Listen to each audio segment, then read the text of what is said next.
Students, today we are going to discuss the topic that is importance of water. पानी की अहमियत, importance of water. सबसे पहले हम इसका इंट्रोडक्शन देखेंगे कि किस तरह से जो है पानी हमारी ज़िंदगी के लिए इम्पोर्टेंट है. Water is a medium of life. पानी के बग़ैर ज़िंदगी का तसव्वुर नामुमकिन है. लिविंग ऑर्गेनिज्म की बॉडी में अबंडेंट कंपाउंड जो है वो वाटर पाया जाता है. सबसे ज़्यादा मिकदार जिस चीज़ की है, मोर देन 70%, तो वो क्या है बच्चों? पानी है. तो अगर हम ओवरऑल इसकी एक अप्रॉक्सीमेट परसेंटेज लें तो लिविंग ऑर्गेनिज्म की बॉडी में 65 to 89% वाटर होता है. और हमारी बॉडी के अंदर डिफरेंट पार्ट्स में इनकी जो परसेंटेज है वो भी डिफरेंट होती है.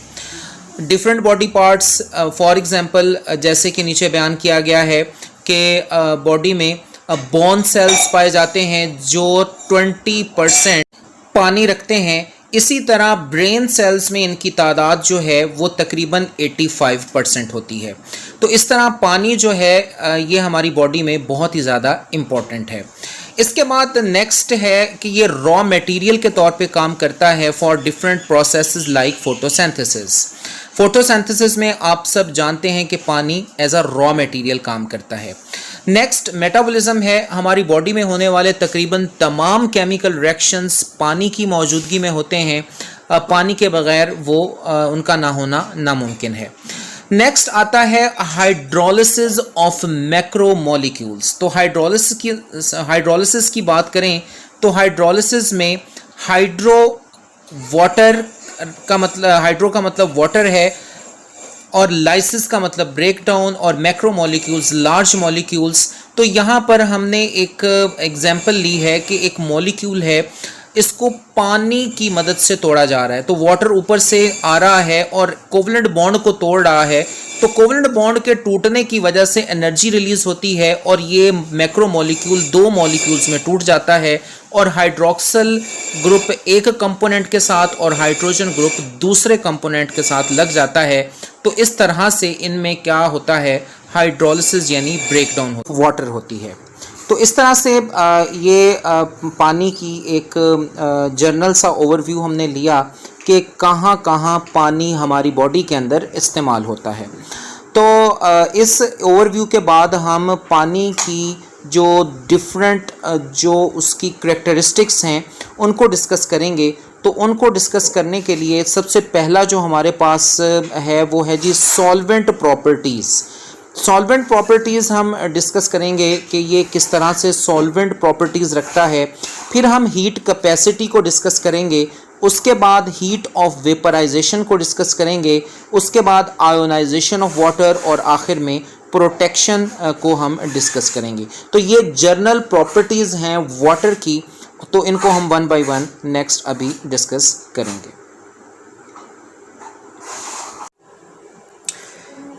जी students, solvent properties of water, इसको हम देखेंगे.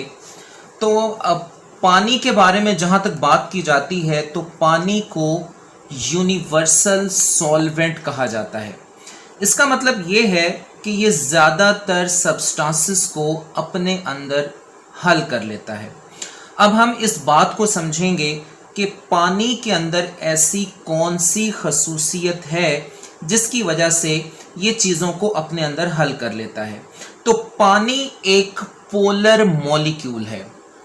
जी स्टूडेंट्स, पानी एक पोलर मॉलिक्यूल है. Water is a polar molecule. तो अब हम इस बात को समझेंगे कि पानी पोलर मॉलिक्यूल किस तरह से है और पोलैरिटी क्या है और ये किस तरह से डेवलप होती है.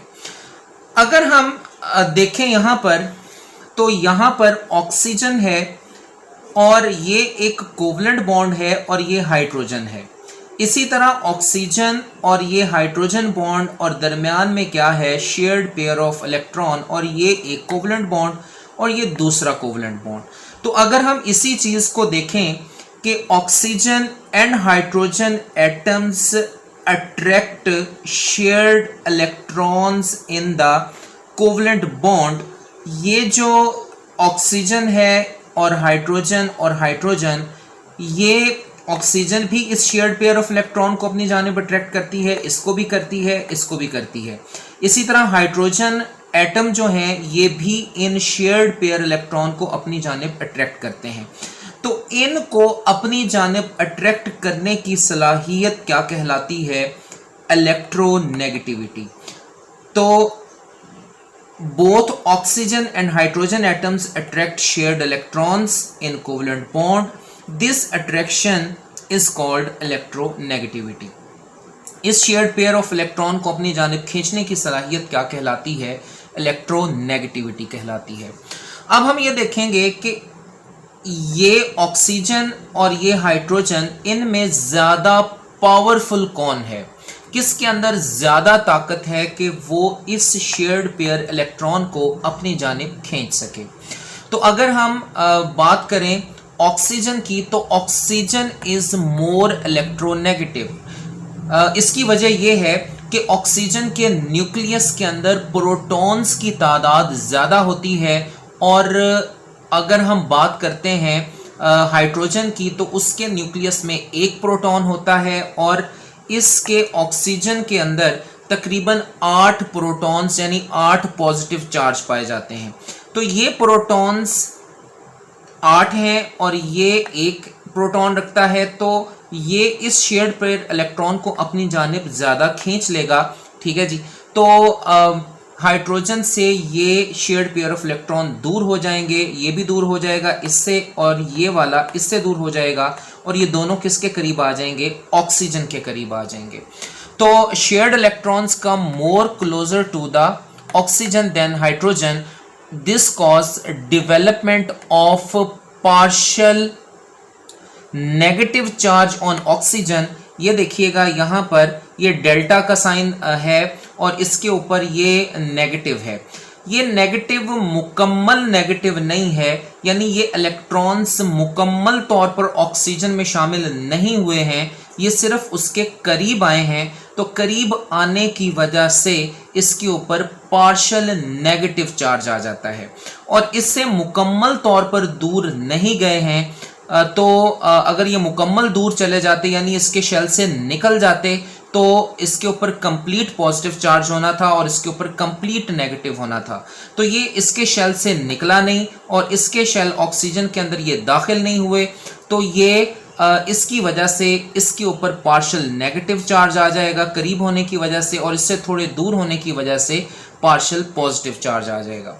तो इस तरह डेवलपमेंट हो जाती है चार्जेस की, पार्शियल चार्जेस की, और ये पार्शियल चार्जेस का डेवलप कर जाना। अगर हम ये पानी के एक मॉलिक्यूल को देखें जिसको मैंने कलर्ड किया है, तो ये ब्लैक में आपको जो है वो हाइड्रोजन नज़र आ रहे हैं और इनके ऊपर पार्शियल पॉजिटिव चार्ज है, और ऑक्सीजन पर जो चार्ज है ये कौन सा है? पार्शियल नेगेटिव चार्ज है। तो development of these charges, partial charges called polarity, और पानी जो है इस हवाले से एक पोलर मॉलिक्यूल है। जी स्टूडेंट्स, सॉल्वेंट प्रॉपर्टीज़ की अब हम बात करने जा रहे हैं। तो जैसे कि पहले ये बात बयान हो चुकी कि पानी एक यूनिवर्सल सॉल्वेंट है। इसका मतलब ये है कि ये बहुत सारी चीज़ों को अपने अंदर डिज़ोल्व कर लेता है। तो अब हम ये देखेंगे कि पानी अपने अंदर कौन कौन सी चीज़ों को डिज़ोल्व करता है। तो उसमें सेरेफेरिस्ट आते हैं ऐसे मॉलिक्यूल्स जो पोलर सब्सटेंसेस कहलाते हैं या आयनिक सब्सटेंसेस कहलाते हैं। तो ये पानी में बहुत अच्छे से हल होते हैं। दूसरे नंबर पर एक और टाइप के मॉलिक्यूल हैं जो नॉन आयनिक होते हैं बट हैविंग चार्ज ग्रुप, जैसे कि अभी हम आगे चल के पढ़ेंगे सुक्रोज है जिसको आम तौर पर हम शुगर बोलते हैं। तो ये भी ऐसा मॉलिक्यूल है जो नॉन आयनिक है लेकिन पानी में बहुत अच्छे से हल हो जाता है। इसकी वजह क्या है इस बात को भी अभी हम एक्सप्लेन करेंगे। तो तीसरी कैटेगरी ऐसी है कि कुछ ऐसे मॉलिक्यूल्स भी होते हैं जो पानी में अच्छे से हल नहीं होते। जी स्टूडेंट्स, ये भी बहुत इम्पोर्टेंट है कि ये ना हो कि सारी चीज़ें अगर पानी में हल हो जाएं तो लाइफ जो है उसको सस्टेन करने में फिर बहुत सारे प्रॉब्लम्स का सामना रहता है, क्योंकि हमारी बॉडी की तमाम कंपोनेंट्स पानी में डिज़ोल्व हो जाएं तो हम फिर पानी हमारे लिए सर्वाइवल के लिए एक बहुत बड़ा ख़तरा होगा। तो कुछ चीज़ें ऐसी होती हैं जो फैट्स कहलाती हैं, जो पानी में हल नहीं होती। तो इसकी मिसाल अक्सर मैं ऐसे दिया करता हूँ कि अगर हम नहाने जाएं और अगर फैट सॉल्युबल हों तो शायद हमारी बॉडी सारी की सारी पानी में क्या हो जाए, डिज़ोल्व हो जाए। तो thanks to the lipids which are not soluble in water and that save our body from dissolving in the water. तो अब हम देखेंगे कि हाउ आयनिक मॉलिक्यूल्स या पोलर सब्सटेंसेस पानी में हल किस तरह से होते हैं। तो जैसे कि हम जानते हैं कि एक एग्जाम्पल से हम बात को समझेंगे कि सोडियम क्लोराइड NaCl हमारे पास एक एग्जाम्पल है। अगर हम सोडियम क्लोराइड को पानी में डालते हैं तो ये डिसोसिएट हो जाता है, स्प्लिट हो जाता है अपने रिस्पेक्टिव आयंस में। सोडियम आयन के ऊपर पॉजिटिव चार्ज और क्लोराइड आयन के ऊपर नेगेटिव चार्ज। अब हम ये देखेंगे कि कोई भी चीज़ अगर पानी में दाखिल होती है और वो अपने कंपोनेंट्स में टूट जाती है, यानी उसके कंपोनेंट्स एक दूसरे से सेपरेट हो जाते हैं, तो फिर जैसे ये मैंने यहाँ पर दिखाया है कि सोडियम और क्लोराइड एक दूसरे से अलग अलग हो गए। अगर चीज़ों के कंपोनेंट्स एक दूसरे से अलग अलग हो जाएंगे तो हम ये कहेंगे कि वो चीज़ पानी में हल हो चुकी है। अब हम ये देखेंगे कि सोडियम और क्लोराइड एक दूसरे से अलग किस तरह से हुए। तो ये दरअसल इस वजह से हुए हैं कि पानी एक पोलर मॉलिक्यूल है। पानी सोडियम, जैसे कि ये दिखाया गया है, सोडियम के गिर्द ये आपको पानी के मॉलिक्यूल्स नज़र आ रहे हैं। तो पानी के मॉलिक्यूल्स में यहाँ पर ये जो रेड कलर में मैंने शो किया है ये है ऑक्सीजन है, और ये जो ब्लैक कलर में है ये क्या है, वाटर है, क्या है जी, हाइड्रोजन है। तो अगर हम पानी को देखते हैं कि पानी के मॉलिक्यूल किस तरह से अपने आप को ओरिएंट कर लेता है, अरेंज कर लेता है अराउंड सोडियम एंड क्लोराइड, तो सबसे पहले हम इस क्लोराइड की एग्जांपल देखेंगे कि क्लोराइड के मॉलिक्यूल्स के गिर्द पानी किस तरह से अरेंज होता है। Water Orient around chloride ion so that it's partial positive charge face it, यानी ये जो ब्लैक कलर में आपको नजर आ रहे हैं ये पार्शियल पॉजिटिव हैं। तो ये पार्शियल पॉजिटिव किसको फेस करेंगे, क्लोरीन को, तो क्लोराइड आयन को। तो इस तरह ये इसको चारों तरफ से पानी के मॉलिक्यूल सराउंड कर लेंगे और कोई भी जगह ऐसी नहीं बचेगी कि क्लोराइड जो है वो सोडियम आयन के साथ क्या हो सके, अटैच हो सके, यानी बाउंड्री के चारों तरफ से पानी के मॉलिक्यूल क्या हो जाएंगे, अटैच हो जाएंगे। इसी तरह अगर हम सोडियम की बात करें तो सोडियम के ऊपर पॉजिटिव चार्ज होता है, तो सोडियम के ऊपर पानी किस तरह से अरेंज होता है, water surround the sodium in such a way that it's partial negative charge जो है फेस इट, कि ये जो आपको रेड कलर में नज़र आ रहा है ये पार्शियल नेगेटिव चार्ज है, ये ऑक्सीजन है। और ये ऑक्सीजन जो है ये किसको फेस कर रही है, सोडियम को फेस कर रही है, जबकि यहाँ पर हाइड्रोजन फेस कर रहे थे क्लोराइड को। तो इस तरह सोडियम को चारों तरफ से वाटर घेर लेंगे और अंदर वाली साइड पर क्या होगा, अंदर वाली साइड पर ऑक्सीजन होगा, क्योंकि ऑक्सीजन के ऊपर क्या होता है, नेगेटिव चार्ज होता है और सोडियम के ऊपर पॉजिटिव है। और क्लोराइड को भी चारों तरफ से पानी के मॉलिक्यूल घेरेंगे, लेकिन इस तरह से घेरेंगे कि जो हाइड्रोजन पार्ट है पानी का वो किससे फेस करेगा, वो क्लोरीन को फेस करेगा। तो इस तरह से ये जो हमारे पास आयनिक सब्सटेंसेस होते हैं ये डिसोसिएट हो जाते हैं, ये डिसॉल्व हो जाते हैं इन द वाटर।